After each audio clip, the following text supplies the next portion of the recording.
Hello everyone, and welcome back to Homo Complexus with me, your host Richard. I'm incredibly excited about today's episode. We're going to follow on a bit from the last one. Again, you don't have to watch or listen to that one if you haven't yet, but it'll give you some context. We're going to talk about the collapse of the Bronze Age around 3,200 years ago and what that means for us as a society, as a global species today. Sorry, that was just me having a sip of my lovely peppermint tea here in Melbourne, Australia. So, we're also going to tie in, very excitingly, the emergence of writing and the scripts that literally every single person in the world uses today, where these things come from. And my mind was truly blown, researching this episode. So I hope you're all as fascinated by this stuff as me. Let's go back to this Bronze Age concept. So if you watch the last or listen to the last episode, you'll know that the Bronze Age, the period in which human beings, Homo sapiens, or Homo complexus, used the metal bronze, which is an alloy of tin and copper. The time period that we use this metal was around 5,000 to 3,000 years ago. And then around 3,200 years ago, the Bronze Era, or Bronze Age, ended, and a lot of the world started using iron. Of course, this Bronze Age categorization for all human beings 5,000 to 3,000 years ago, as we said in the last episode, is complete nonsense because bronze was only really used in the Eastern Mediterranean and the Eurasian landmass. As we said, Southern Africa was already smelting iron 3,500, 4,000, 5,000 years ago. So whatever. Today we're going to focus especially on the Eastern Mediterranean because this area, there's a reason why this area gets so much airtime. A lot of really, really cool things happen here. And a lot of things that really define the systems that run our world today come from here. Not to say that they're the most important things. I think everything happening in the world at all times are equally interesting and important, but these areas, Iraq, modern day Iraq, Syria, Saudi Arabia, Egypt, Jordan, Israel, Palestine, Turkey, Greece, Cyprus, even places like Tunisia, right? These are incredibly important places for both the writing script that we use today, the languages we speak, just our entire system of government, storytelling. A lot of shit comes from here. So let's talk first about ancient Egypt.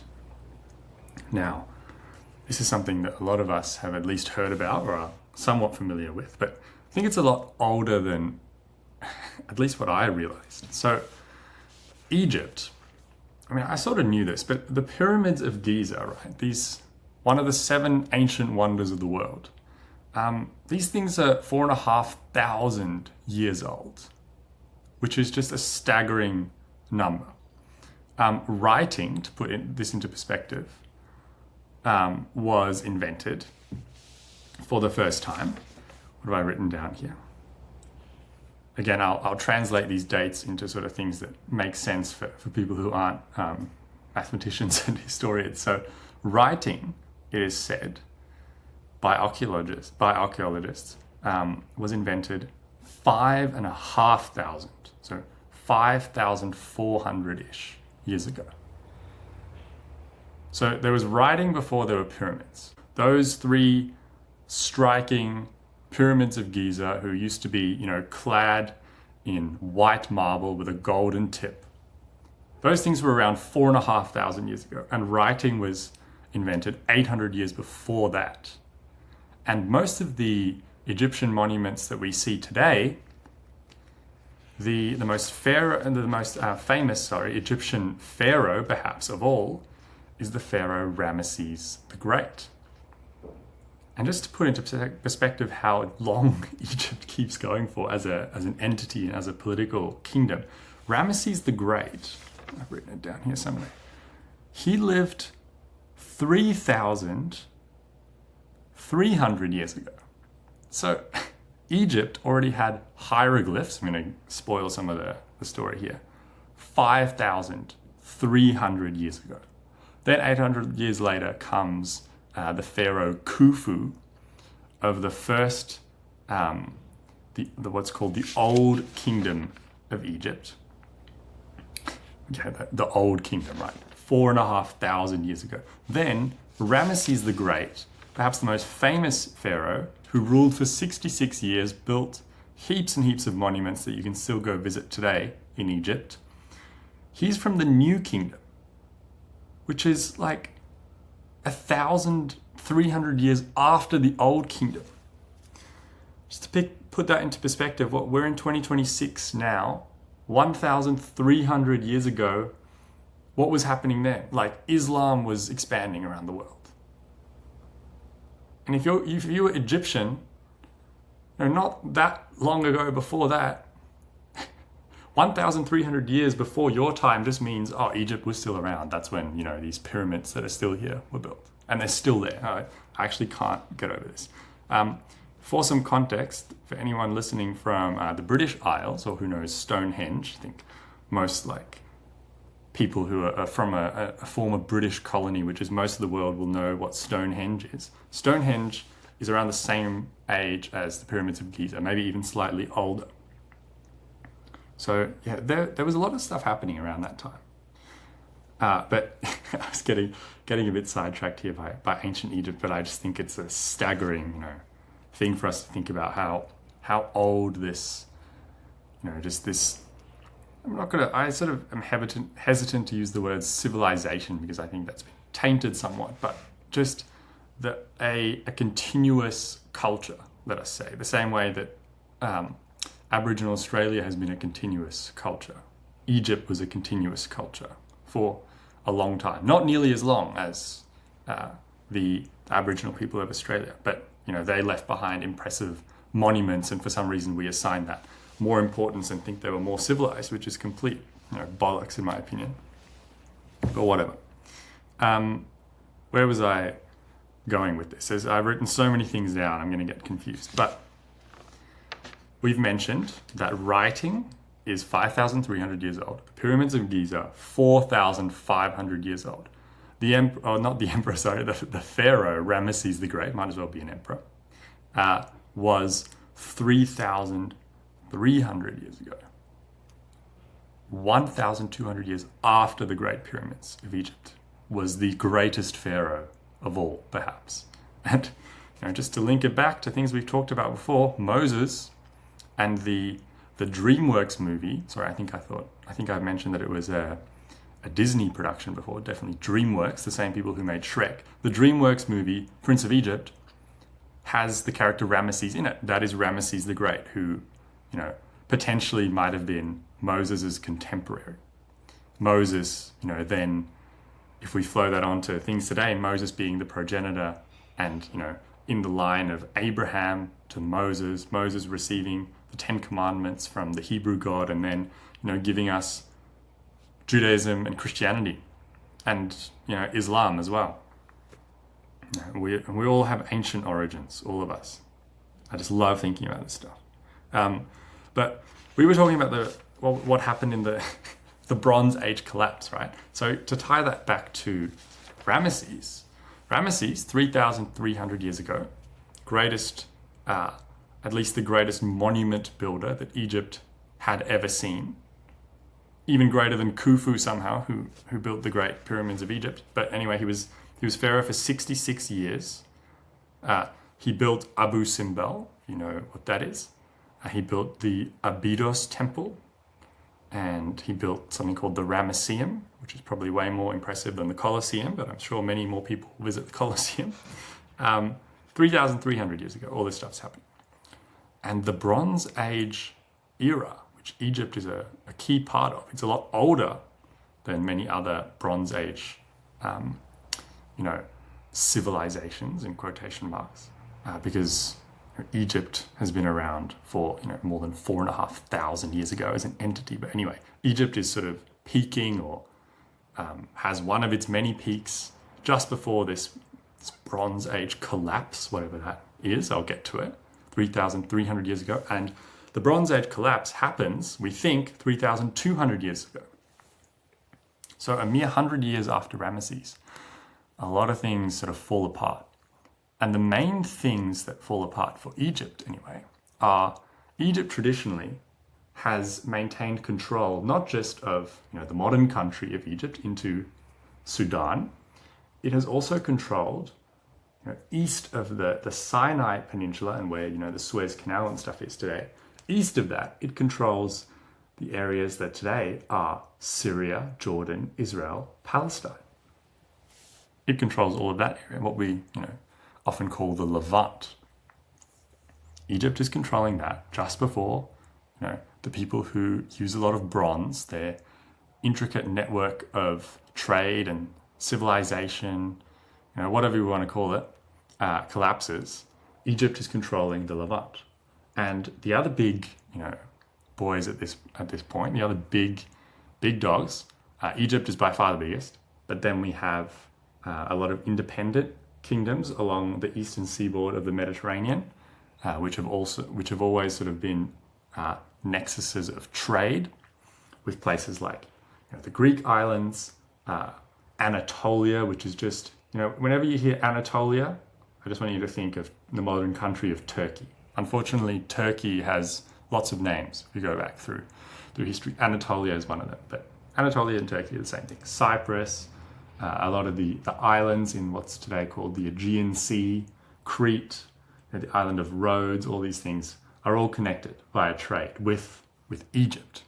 You can sail a boat from the Mediterranean, the eastern Mediterranean, and you can sail up the Nile River and you can get to the ancient capitals of Egypt, which were not where Cairo is today, in sort of the Nile Delta, but actually further south in what confusingly is called Upper Egypt, because it's more the upper reaches of the Nile River, in places like, if you've ever been, Luxor and the ancient capital of Thebes.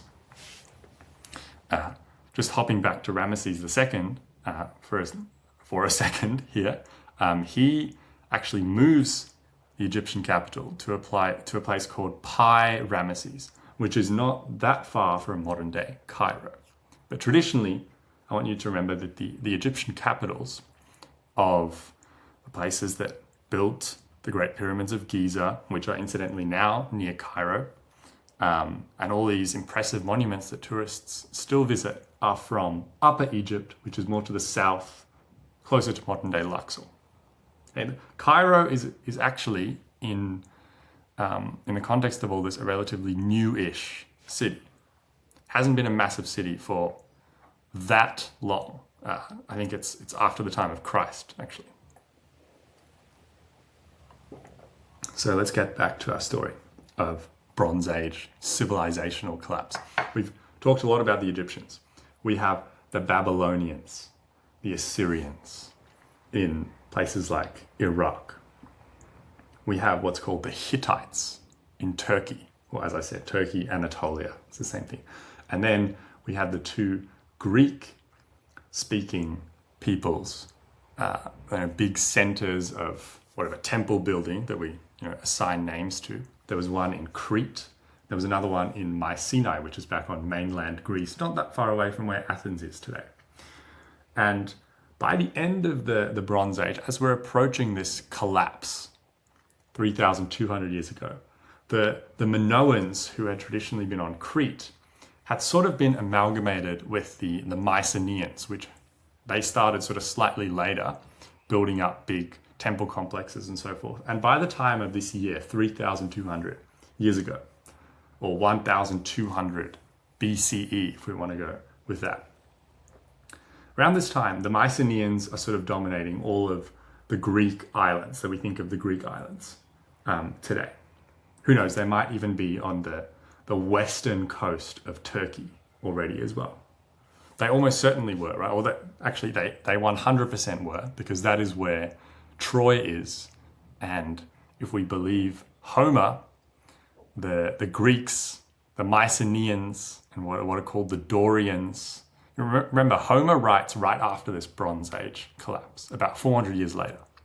And he writes of this previous era, this epic time of heroes and gods, which kind of makes sense if you think that, you know, the entire world collapsed, people forgot how to read and write 400 years before Homer was born. And there are just these oral tales of, you know, epic battles and epic times. And the two most famous works, perhaps, in Greek literature, in Western literature even, are the Iliad and the Odyssey. And both of those things have Troy as, you know, the centerpiece. And Troy is in Turkey. So the Greeks were definitely going to Turkey right before the end of the Bronze Age. And they were fighting some Anatolians, right, at that point, or some, I don't want to say Turks, because the Turks of, you know, modern day Turkey actually come from a place in, you know, on the border of Mongolia, China, Kazakhstan, and Russia today, called the Altai Mountains. That's where modern Turks come from. So, and they only arrived around 1,000 years ago. So this is 2,000 years before that. The people living there completely different. A lot of them Greek speaking even. So yeah, again, big tangent there. But we've covered now, we've got the Mycenaeans, the Egyptians, the Hittites. Remember, there are Hittites more inland in Turkey. And there are the Assyrians and the Babylonians in Iraq. They're all trading with each other. There's a very famous set of letters that archaeologists got very excited about. Letters in quotation marks. These are clay tablets with writing on them. I'm actually not sure what the writing system is. If it's Egyptian hieroglyphs or what's called the cuneiform writing system of Mesopotamia, which Mesopotamia, remember, is just Iraq. So essentially we have two centers of writing at this time. Remember, I said writing by the time of this Bronze Age collapse period, 3,200 years ago. Remember, I said writing was actually 5,400 years old. So by this time we have, at least in Egypt and in Iraq, modern day Iraq, we have a 2,000-year history of writing. And the Mesopotamians, who are in, you know, what is modern day Iraq, I just want to keep reminding everyone, the two most important rivers for a lot of these stories are the Tigris and the Euphrates. Tigris, Euphrates, think Iraq, think Mesopotamia. Okay, this is where it all happens. So the lands of the Tigris and the Euphrates have cuneiform writing, which you should definitely look up. It's actually a very pretty script, and it's made by, you know, these indentations that you make with a reed onto some clay. And the Egyptians have perhaps a much more expressive or vivid script, the hieroglyphs, which are small little pictograms. You can see, you know, a picture of a bird or a picture of a human eye and such things in the Egyptian hieroglyphs. They've already been doing this for 2,000 years. But the Greeks, the Mycenaeans, as we should call them, and the Minoans, who were before the Mycenaeans on Crete, they have not had writing for that long. And, you know, as someone from, you know, who's Western educated here in Australia and who did some schooling in South Africa, we're always told, you know, Greece is where writing comes from. No. 2,000 years before Greece had writing, before Greece was even, you know, a thing, the Egyptians and the Iraqis essentially of that time had writing. And there was writing, however, just before this date, which I keep coming back to, the Bronze Age collapse, 3,200 years ago, there was writing in the Aegean Sea, on mainland Greece and in many of the islands. But it's what archaeologists today called Linear A, which was the old Minoan system from, you know, the people from Crete, and Linear B, which comes from Mycenae back on mainland Greece. And we have been able to figure out, so a lot of these languages and writing systems died out, right? We had to decipher them again. We had to re-figure out what they meant, what all the symbols mean. We've been able to do that for Egyptian hieroglyphs, been able to do that for the cuneiform tablets of clay tablets of the Assyrians and the Babylonians in modern-day Iraq, the lands of the Tigris and the Euphrates. And we've been able to do that for Linear B, which is the script that comes from mainland Greece, but we still have not figured out Linear A, the script from Crete. And why did these things die out, right? A big cause of them dying out, at least Linear A and Linear B, okay? Remember, they hadn't been around that long. We're approaching the Bronze Age collapse. Egypt and the lands of the Tigris and the Euphrates have had writing for 2,000 years. Greece hasn't. Now it's all gonna go to shit, right? And let's talk about why it goes to shit. 3,200 years ago, we have this intricate trade network across the Eastern Mediterranean, encompassing, essentially, if you're not looking at the map here, I'm going to show on the map, and I think it is useful to look at a map for this. So even if you're not watching the video, go look at a map of the Eastern Mediterranean, and you can see that everything east of what is today Greece was essentially very, very interconnected, very highly dependent on one another, trading all the time, always in correspondence. And a couple of things, cripple this network. And we still don't really know what the main cause was of this, what we term civilizational collapse. And what do we mean by that? Essentially, we mean that all the great architectural buildings in Mycenae, back on mainland Greece, and in Crete, with the famous palace of Knossos and things like that, were burnt to the ground and abandoned. The same thing happened to all the Egyptian colonies in the Levant. And Egypt, during this collapse, has to retract its empire back to the fertile lands of the Nile River. And it barely survives, but it does survive. It hangs on through this period of cataclysmic events. The same happens for the Assyrians and the Babylonians. They're heavily hit by this as well. And a lot of their architecture and stuff gets broken apart, gets abandoned. And the Hittites from Anatolia, from Turkey, almost completely vanish from the scene as well. So really crazy stuff is happening around this time. And what caused it? We actually think that a lot of it was environmental, right? Which is a bit of a warning for our times today, considering what humans are doing to the planet at the moment. We can see from, if we look 3,200 years into our human past, that this is just a small area, right? Right now, the entire globe is almost as connected, if not more connected than these people were.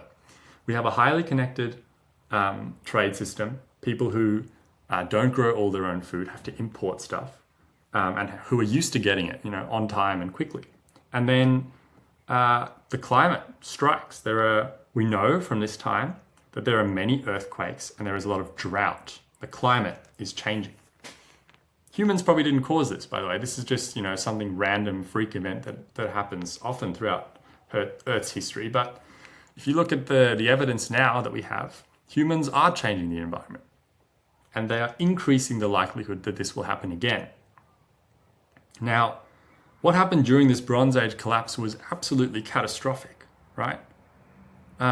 Most people, they call this the Dark Ages before sort of the medieval Dark Ages. They call this the classical Greek Dark Ages. Homer talks about this. So Homer's around about the year 800 BCE, so that's 2,800 years ago, right? And the Bronze Age collapse happens 400 years before that, 3,200 years ago. And they're still talking about it in Homer's time because they know that the era that the Bronze Age collapse ended was a truly majestic era, right? They're about to enter another one, as we know from history, the classical period of Greece and so forth. But when Homer's writing these epic tales, the Iliad and the Odyssey, where perhaps the whole idea of these Greek myths come from, or at least were recorded for the first time, Homer was not writing this down, right? He was just a bard, or someone who recited these things. But he, in a way, memorized or saved them for posterity, for us today. And this entire, mythos, let's call it, comes from, this epic age, this epic Bronze Age before people had iron weapons, where great things were happening. People were invading, at least if you're Greek, people were invading, Turkey, killing a bunch of Trojans with a Trojan horse trick and so forth. But it's really definitional for Greek mythology, this period, and then the fact that this collapse happened, and then people were sort of remembering back to this golden age. So, yeah, Homer was around in 800 BC, 2,800 years ago, and we're not really sure why this Bronze Age collapse happened. We just know that there was a lot of environmental change. There was also the classic thing that for a long time archaeologists thought were the sole reason for the collapse, the invasion of what they call the Sea Peoples. Now, the Sea Peoples are what the Bible would later call the Philistines, or people from modern cities of Gaza, Ashkelon. And these guys, we don't really know where these Sea People are from, but they were invaders and raiders who came and burnt stuff down, especially in Crete and in Mycenae. We have a lot of evidence for that people would come and sack these places, burn them to the ground and loot everything. Now, whether they were the cause of the whole collapse, I highly doubt that. I think it's a mixture of a lot of things. And I think the climate plays a really big role, because we see that happening over and over in history, that the climate dictates a lot of things. I've just finished reading a book called, what's it called? It's behind me here. Global Crisis by Jeffrey Parker. And it only talks about the 1600s, right? So only 400 years ago or so. And there was a big climate event that happened in the 1600s that essentially across the world caused, mass suffering for humans. So this is still happening, right? And the concerning thing is that right now we're about to sort of kamikaze ourselves, or score an own goal against our own species if we keep going the way that we're going. But enough of that. The Bronze Age collapse, we've covered this quite well now, I think. We have Egypt from its golden era in the time of Ramesses the Great, the time of Moses, potentially when the Israelites were released from Egyptian slavery, whether that story is true or not. This happens 100 years before this Bronze Age collapse, 3,300 years ago. Then 3,200 years ago, this whole world order shifts. Entire empires collapse. The inland sort of the inland region of Turkey loses an entire civilization, whatever we call that. And all these big Hittite capitals are abandoned. And people forget how to read and write in Greece. We think we know why that happened, because writing was, as I said, quite a new phenomenon there. And it was sort of confined to the palace scribes and the political elite, and it was only really used for record keeping. It wasn't, as far as we know, used for writing stories and recording fables and so forth. And once these temple structures, collapsed, got burned to the ground, people died of starvation, there was drought, there was earthquakes, that knowledge quickly vanished. Even when the writing was present in Greece, 99% of people didn't know how to read or write anyway. So it only took, the elimination of a small amount of, a small system of people, and it was all gone. Luckily, though, for the rest of humanity, we had China, which at the time, 3,200 years ago, was not going through a Bronze Age collapse, because the Bronze Age, as we said, is only really relevant for this Eastern Mediterranean region. And China, 3,200 years ago, was busy inventing its own writing system. So thank God for that. So we had, the precursors of of modern sort of Mandarin script and all the dialects present in China. And this is from 3,200 years ago, exactly, when everything was sort of falling apart in the Eastern Mediterranean and people were forgetting how to read and write. In Greece, anyway. As we said, Mesopotamia and ancient Egypt actually had writing 2,000 years before this collapse. So it was a bit harder to get rid of it there, right? Even if everything falls apart, there is still a long history of this. And luckily, people remembered some of it. So if we think of just the history, we're going to shift a bit now to just the history of the written script today. China was completely independently doing its own thing, unaffected by all this, earth, drought, earthquake, sea people invasion stuff. And we still had remnants of hieroglyphs and remnants of cuneiform, the Mesopotamian script from modern day Iraq. And that is very lucky for anyone who uses, the Roman alphabet today, because this is where the Roman alphabet comes from. Specifically, it doesn't come from cuneiform, it comes from Egypt, Egyptian hieroglyphs. So the process is, at least as far as we can reconstruct this. So 3,200 years ago, we have this Bronze Age collapse. Then 200 years after that, 3,000 years ago, we have, luckily, the Phoenicians, right? So the Phoenicians were not such a big player during, the Bronze Age, when Egypt was, the tallest among and the biggest player in the Eastern Mediterranean. But once Egypt has to retract and, gets a really heavy blow by the systems collapse, the Phoenicians rise up. And they are in a lot of cities that are now in Lebanon today, places like Tyre, Beirut, Byblos, Tartus. Tartus is actually in Syria now, but those three, especially in Lebanon, there are these big trading ports, that have survived this big civilizational trade network collapse. They essentially fill the void. And they are the centers of developing what is called the Phoenician alphabet. A lot of us have heard of the Phoenician alphabet. It was initially, these 22 characters, all consonants, by the way, no vowels.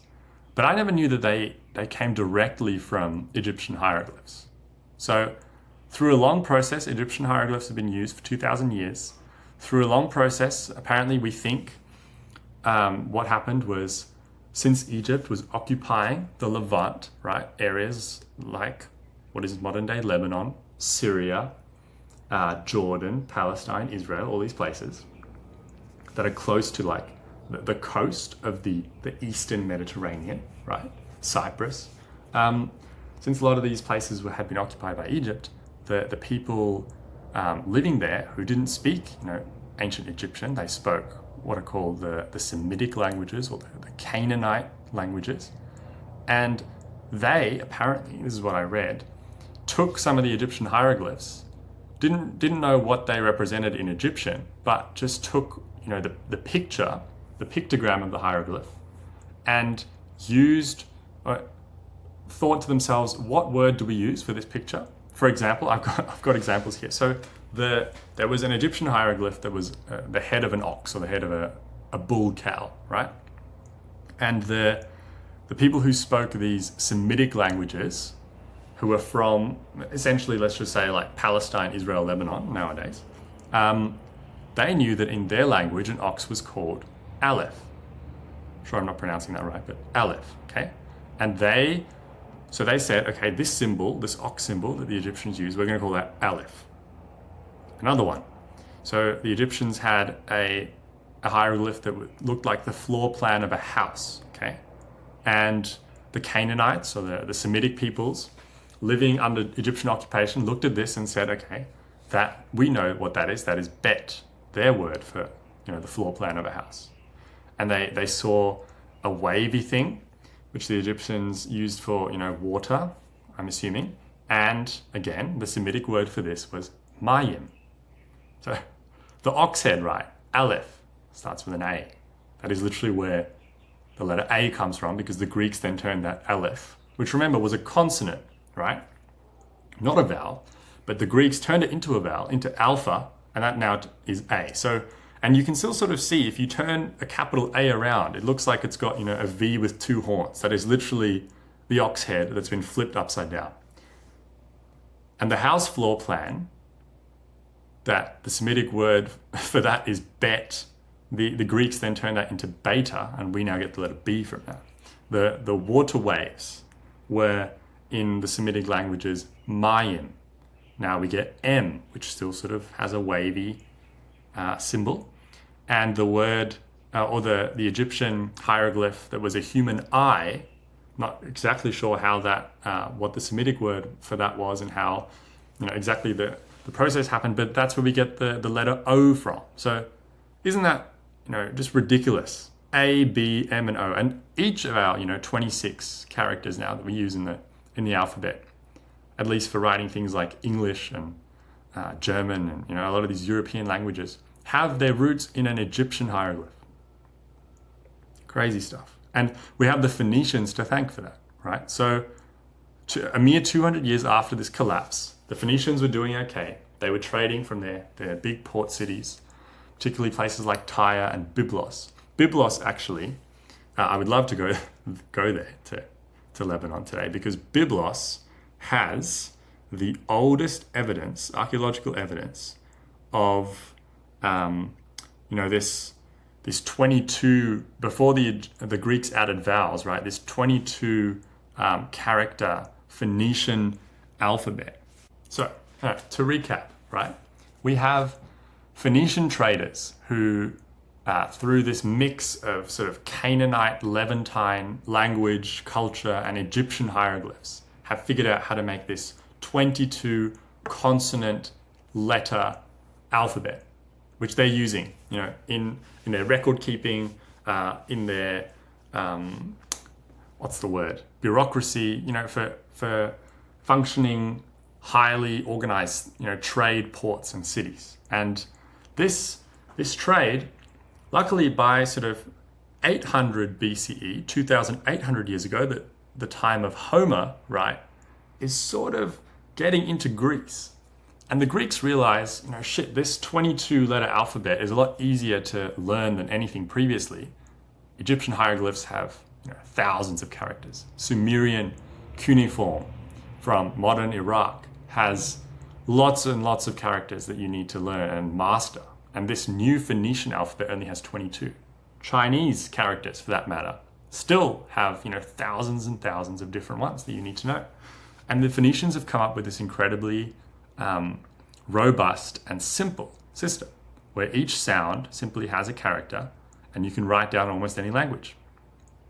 The Greeks, which I found interesting, I'm a big linguistics nerd, since Greek has a lot of vowels in the language, and vowels are very important for meaning, the Greeks quickly realized we need to, get some of the, we need to add some vowels, because the Phoenicians only have 22 symbols for consonants and none for vowels. And that's where a lot of these vowels come from, just a Semitic symbol, a Phoenician symbol, that is sort of an amalgamation of this Canaanite Semitic language, a word for an Egyptian hieroglyph, or the picture on an Egyptian hieroglyph. So if we take the vowel A, for example, the Phoenician letter for A was called Aleph.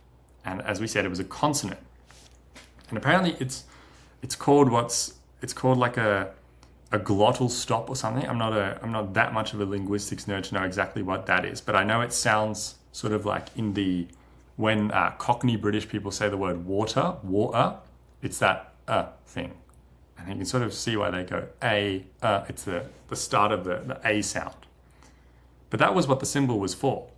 The consonant sound, not the vowel sound. But the Greeks were like, we'll just use the the actual vowel part of that, and call this not Aleph, but Alpha. That's where we get alpha from. And I'm sure there's a similar story for all the other vowels. All I know is that the vowel O comes from the Egyptian hieroglyph for the human eye. It's a fascinating thing. So A comes from, just to reiterate, A comes from the Egyptian hieroglyph for an ox head with some horns that has then been flipped upside down to make, the A symbol. And O comes from the Egyptian hieroglyph for a human eye. Fascinating stuff. We really owe the Egyptians a lot. And the modern Lebanese, right? The Phoenicians owe them heaps. And this is, the origin, this Phoenician alphabet is the origin of pretty much all written scripts today, barring, the ones coming from China. China, Japanese, Korea, they've all used, an adapted system from these Chinese characters. So the Phoenician alphabet goes into Greek first. And then, we still have people writing in Greek and talking in Greek now. So that's a very early sort of remnant of this. And then from Greece, we have it going into Western Europe. And that's when we get the Latin alphabet, right? Because the Romans are not too far away from sort of, destroying and conquering the world. And they will use a direct adaptation from the Greek alphabet, Latin alphabet. And that essentially gives us all, Romance, all languages that come from Latin, right? Use this. And even languages like Russian, which use what I believe is called the Cyrillic alphabet, also comes from this original Phoenician alphabet. I don't know if it comes from the Latin script or is an earlier branch, but it is one of these branches. Apparently, there are three main branches of this Phoenician alphabet. So one of them goes into Western Europe. That's one branch, becomes the Latin alphabet. The other one turns into what's called Aramaic. For anyone who wants a fun fact, Aramaic is the language that Jesus would have spoken. And they had an Aramaic script, right? And Aramaic is the precursor, which comes from, again, I'm going to keep coming back to that. Phoenician alphabet of consonants comes from a mixture of Semitic languages and people from, Israel, Palestine, Jordan, Lebanon, looking at like an Egyptian hieroglyph and going, oh, we know what that is, we're going to call it this. And then that somehow gets whittled down into 22 different things that the Phoenicians, who are also a Semitic speaking people, then spread to places like Greece. And they also spread it to, back to the place that it, comes from originally, Egypt and, the Arabian Peninsula and Israel, Palestine. And that's where the Aramaic branch comes from. That essentially goes, south back into, North Africa and back into the Levant from, Lebanon. And Aramaic, is what gives us the Arabic script and the Hebrew script. So we have the Hebrew script sort of being revived in Israel, and the Arabic script, because of the conquests of Islam and so on, the spread of Islam, is everywhere now. Also has its roots in Egyptian hieroglyphs and in the Phoenicians. And finally, the craziest one for me was all of India. It's called the Brahmi branch, apparently. So we had the Aramaic branch, and then we had the Latin branch, goes into Western Europe, which is sort of the one that a lot of, remnants of the British Empire will know the most about. But Aramaic is just as important because we get Arabic and Hebrew script from that. And just as important, if not the most important, probably, since, China and India have the most people in the world now. The Brahmi branch, which is the origin of the Hindu script and pretty much all the scripts that are used in the Indian subcontinent. I'm not actually sure what Persian is written in, but I'm pretty sure Persian as well. Like, this sweeps everywhere. They even use this in Thailand, Burma, Vietnam. China then, of course, has their own writing system. But everything, I think down into, what Indonesian and Filipino is written in now as well, is this Brahmi branch. And a fascinating piece about the Brahmi scripts are, so what were people writing on? In Egypt, it was papyrus. In Western Europe, later, it was the skins of animals, vellum. And in India, they were writing on palm fronds mostly. Now, I don't know how many of you can envision this or can actually get a dried palm frond and try and write on it. But if you try and make, a sharp corner in your writing system on a palm frond, that palm frond will break, especially if you apply, any pressure with a pen or whatever, a feather with some ink on it, whatever they're using, some charcoal. The palm frond is breaks very easily if you make a sharp corner. So if you look at literally any script from this part of the world, southern, Southeast Asia, India. Again, I'm not completely sure about Persian. I have to get up to speed on that. But all of these languages have round edges in their scripts, not a single, sharp corner really. And that's literally because they were written on palm frond. So that's a really cool fact that I learned. Now let's get to the exceptions in language and in written scripts, because not everything comes from the Phoenician alphabet. Not everything comes from what the Chinese were doing 3,200 years ago. There are some exceptions. So in Ethiopia today, where they speak a really cool language called Amharic, which is super old, they use a script that is independent of this. It's called the Ge'ez, I think, and it's used for Amharic and Tigrinya. And this is its own thing, right? It's split off even, I think at the time when, it was still Egyptian hieratic or hieroglyphs, there was a branch of that became the Ethiopian Ge'ez script. So it does not come directly from this Phoenician alphabet. Sort of still tied up with Egypt, but it's different, right? It's its own branch. Then we have really weird thing in Korea today. Apparently the Hangul. I've been to Korea and I didn't know this. I just knew that the Korean script had these box-like characters, right? And apparently they all come from a 15th century king. So this is only 500 years old, called King Sejong, who is said to have. This is really cool.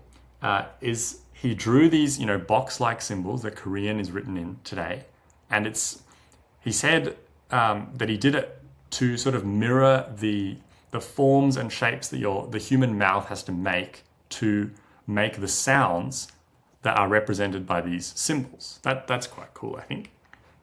And then, another really random but really cool one, which just shows the weirdness of language and written script. We had something called the Cherokee syllabary. How people wrote the Native American language, Cherokee. And this was, completely made by one dude called Sequoyah, apparently, in the 1820s. And he was, unable to read and write in English, completely fluent in Cherokee, obviously. And he saw a book of written in English. And he essentially just took the symbols from that, had no idea, what they represented or what sounds they represented, and used that to write down Cherokee. And I'm sure this still gets used in places in the US today. Really cool. So Ethiopia, Korea, and any Cherokee brothers and sisters out there are still using sort of completely independent, at least ideas of writing. But most of us in the world, right, are using the alphabet, the letters in the alphabet, which are direct descendants, exactly direct descendants from Egyptian hieroglyphs, which is just a crazy fact that we should all know about. And it all comes from, who knows, if the Bronze Age collapse didn't happen, hieroglyphs might still look the exact same and we'd have to learn, thousands and thousands of them. It's because of this collapse and because the Phoenicians were a rising power and they dominated, Eastern Mediterranean trade with their revolutionary 22-letter script that it spread. And now every time we write an A, we forget that it was an ox head. Every time we write a B, we forget that it was an Egyptian floor plan. Every time we write an M, we forget that it symbolizes waves from the water. And every time we write an O, it's actually an old symbol for the human eye. Hope you enjoyed this ramble and see you on the next one. Stay curious, guys.